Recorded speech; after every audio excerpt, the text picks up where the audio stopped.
fourth episode of Game of Thrones' final season, titled The Last of the Starks, pushed the plotline forward to King's Landing and hinted that Daenerys Targaryen might be headed towards the Mad Queen plotline that some fans have speculated is in store for the final season.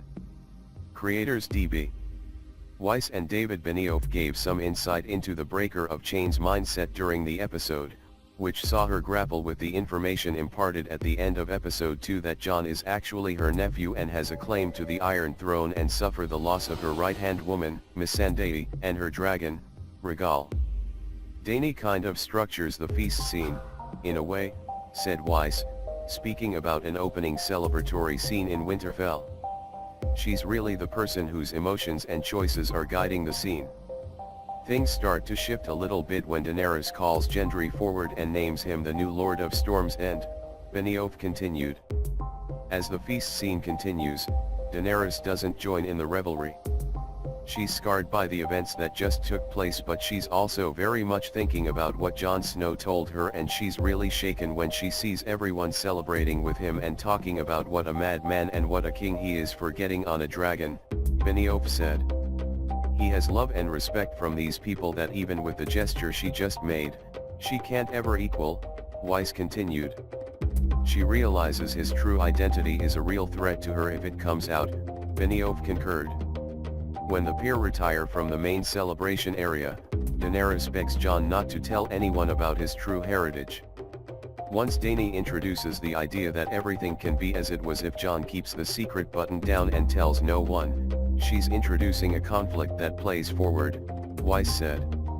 As the episode moved from the north to King's Landing, Dany suffered two losses in quick succession. First that of Rhaegal, shot down from the skies via 3 scorpion bolts, and Missandei, who is captured when Aeron Greyjoy's fleet attacks Daenerys and executed on Cersei's orders.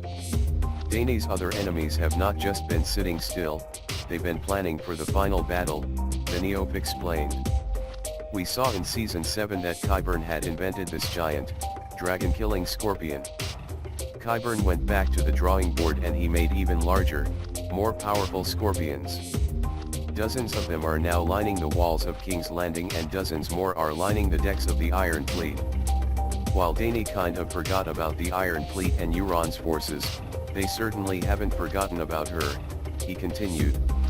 In some ways, the most important thing that happens to Daenerys in 4 is the death of her second dragon, Weiss said. Now she's got one dragon, and that dragon presumably is just as vulnerable as Rhaegal was. So there's this mourning of a child, which is very real to her, and then her best friend is taken.